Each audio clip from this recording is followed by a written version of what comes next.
budget. I know it's tough for a lot of people to do it. It is late at night, but since everybody seems to want to talk, I guess I'll throw my 2 cents in. When I was a kid, my grandmother taught us many things. One was you had a meal that was sent to work. You either ate it, or what it was, or you went without. You didn't say what you liked to have.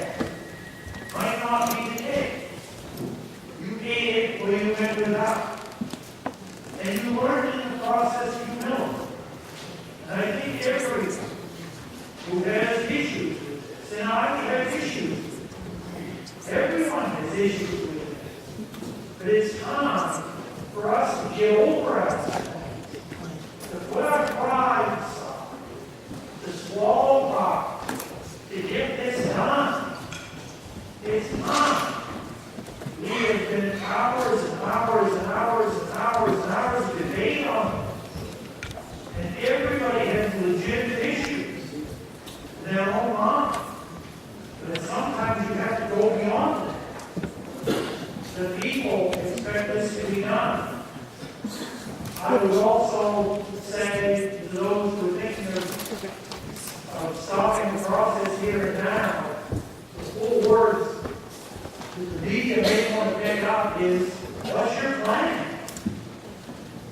Where do you go from here? If you shoot this down, where do you go? There is no plan to go from here. Thank you, Mrs. Reed. Sure, Matt, Church, and Bank, where it's important to Ladies and gentlemen of the House, I think we can all find something that we don't like about this budget. But I want to tell you about what is good about this budget. The Education Committee decided unanimously very early what our priorities were. We were very clear about them when we went before the Appropriations Committee. And the Education Committee wants to thank the Appropriations Committee for working so hard to preserve those priorities. This budget put money into the University of Maine system, the community college system, Maine Maritime Academy, while also putting money into the Maine State Grant Program, which is the only needs-based state aid. We want to have a higher education system in this state that we are proud of, that educates our Maine students as well as draws in students from other states. The budget gives money to general purpose aid, which will give money to every public school in the state, and potential tax relief to people in all of our communities. This moves us in the right direction toward 55%, and it shifts the burden away from the taxpayers. It also puts in about $1 million for tax training, for job training in various forms. So from an educational standpoint, this is a very good budget. The roll call is in order. This bill is going to have to choose up reading from the House and Senate, and actually grows from both the House and the Senate. Reported by the committee of those bills to be truly strictly gross and now the pleasure of the House. They pass and enact. The chair recognizes Representative Lewiston, Representative Rotundo. The chair is in error. This being an emergency measure, as the terms of the Constitution requires for its enactment to be affirmative vote of 2/3 of the general members of the House. My eyesight is failing me. The chair recognizes Representative Lewiston, Representative Brooks. Mr. Speaker, women and men of the House, I rise tonight with a heavy heart. Many thoughts come to my mind when I look to the Speaker. I see that our Deerfield flag, our Maine flag, our American flag, and the star, and the Deerfield beauty, and the eagle on the top of the American flag. And I think it's a moment that we need to embrace. We don't want to go directly into this tonight. It is the evening, and it is late hour, but I help them capitalize and encourage people to really search inside sign. I will be opposing the current motion that doesn't happen. For different reasons, people are deciding to vote across this bill. I just don't,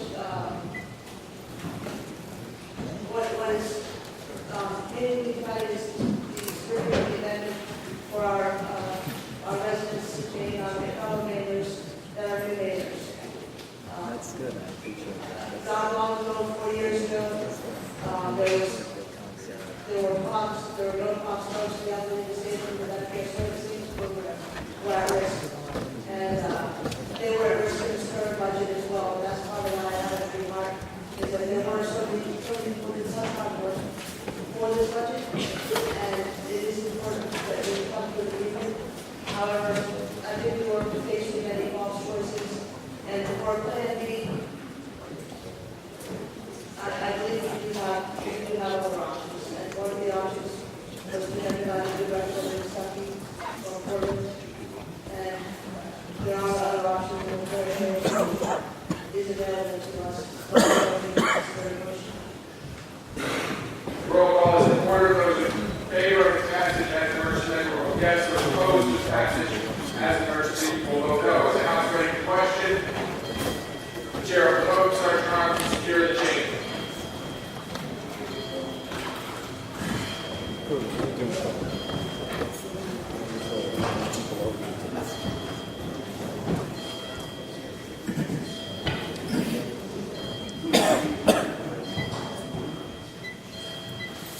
Oh yay, someone got scolded besides me.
We don't like two people, Joe.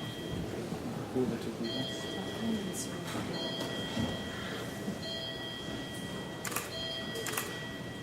Oh, no. Just What do that mean? Keep going.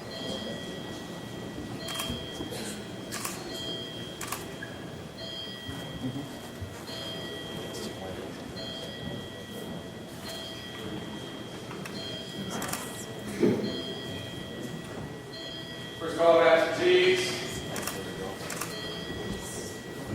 No, hold on.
Check all absentees.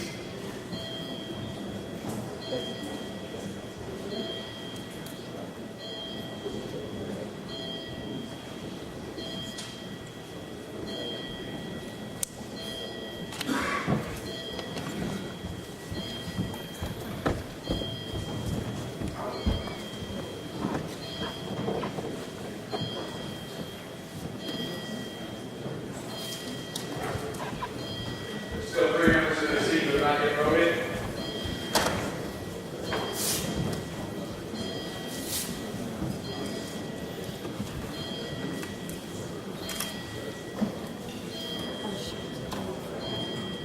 Now 2 members in the seat who have not yet voted.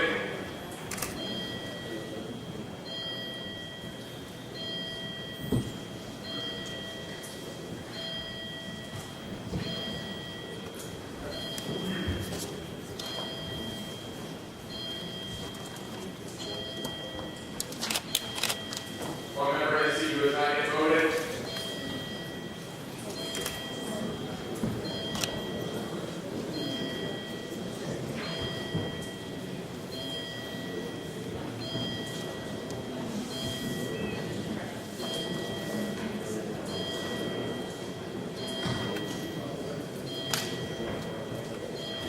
All have voted.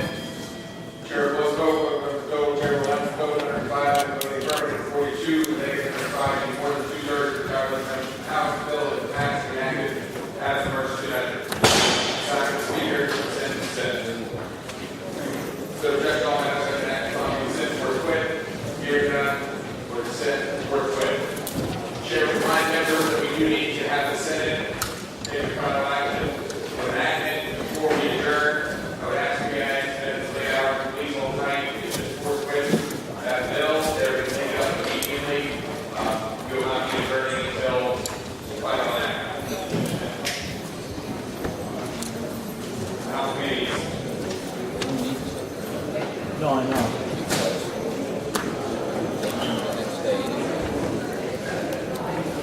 Why did it go back to the city? Procedural stuff. I'm not really sure. Yeah. For what it's worth, we're far from the only ones confused now. Yeah. Well, I tweeted it would go back.